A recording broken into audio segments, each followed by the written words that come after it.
I believe that a lot of the media wants us to be afraid and angry. I really value the truth and honesty, and I didn't feel that the media was interested in that anymore. My name is Kari Lake, and this is my story. I was born and raised in Bettendorf, Iowa, part of the Quad Cities. So I was watching the Today Show and Tom Brokaw, and that was the first time I thought, is this a job I could do? This looks really interesting. And I remember being a little girl in Iowa, laying in the grass and looking up and seeing a plane, because planes never flew low because they were never landing anywhere near us, but they were flying way up there. And I thought, one day I'm going to be on a plane and I think I'm going to fly out of here. And now I've worked for 22 years as the main anchor. Covered stories in Cambodia. I've been to the White House a couple times. I've interviewed sitting presidents. So it was a great career. I really enjoyed it for the most part. I started behind the scenes at the #1 station in my hometown. Then one person said to me one day, "You should be the news anchor. I think I see you as a news anchor someday." I thought, really? Oh, that's kind of cool. I think I felt I had arrived when I made it to Phoenix, though, because I was working with such a great group of professionals. These were people who were seasoned journalists. You know, you had all age groups represented. When I started in news, it was really rare to be young in a big market like Phoenix or LA or Dallas. Now, a lot of kids are coming straight out of journalism school. They don't have a lot of life experience. They haven't worked in a lot of different markets to understand different communities, how this whole world operates.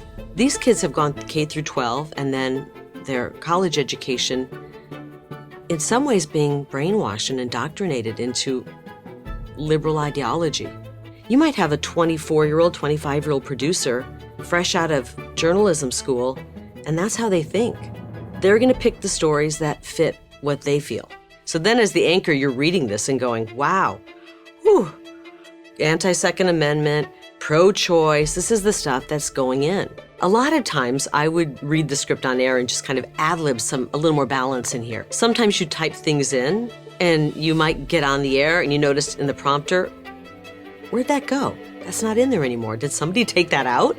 There's just a million ways that you can manipulate a story besides putting your opinion in it. You put the person who's saying what you really want them to say in great lighting, they look fantastic. You interview the other person in the middle of a parking lot at high noon, they look like a demon. You just try to find somebody who you go, oh, this person looks ridiculous, we'll interview them.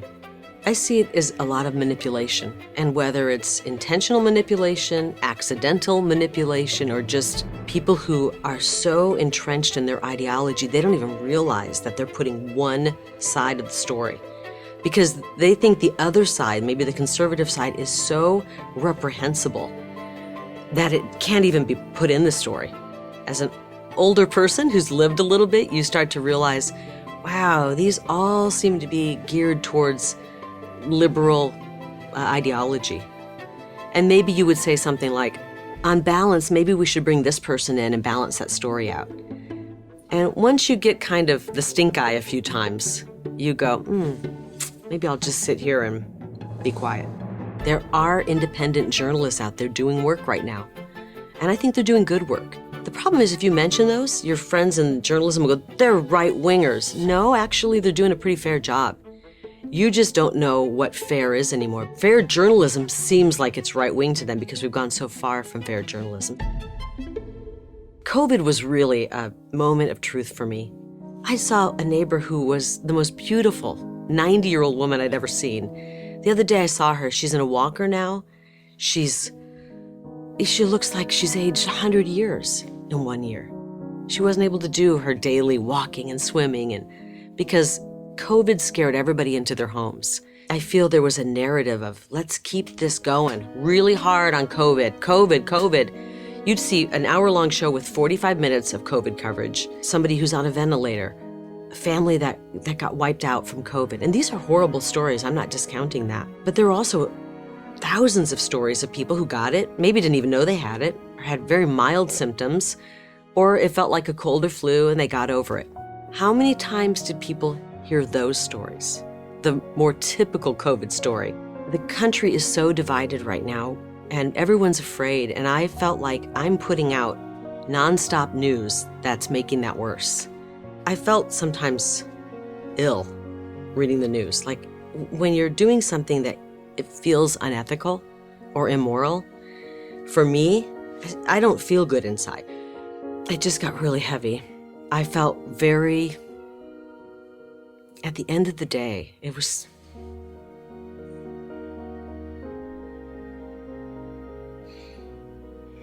just didn't feel good about it.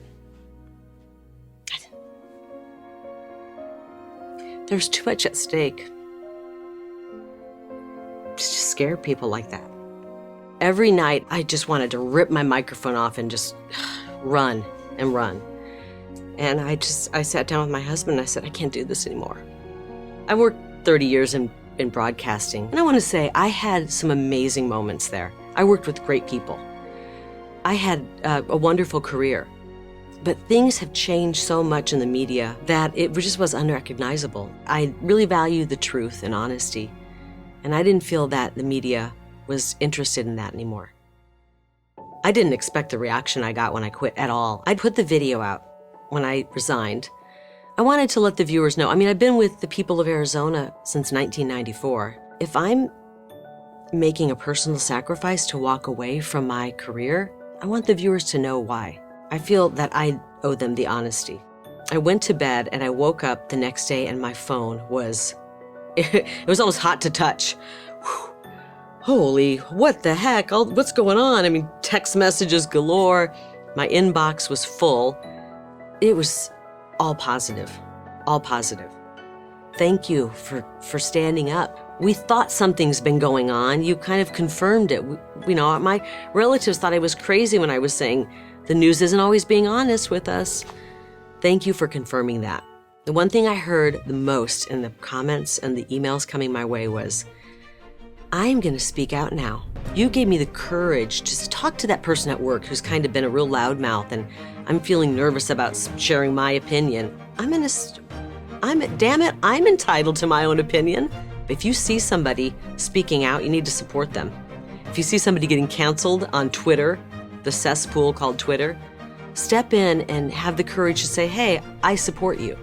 It makes a big difference if people start to see that. I do believe that a lot of the media wants us to be afraid and angry. You're a great consumer of news if you're sitting at home angry and afraid. You just keep watching it.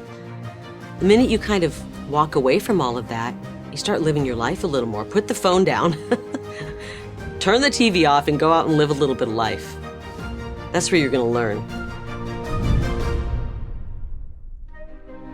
Thank you for watching this video. To keep PragerU videos free, please consider making a tax-deductible donation.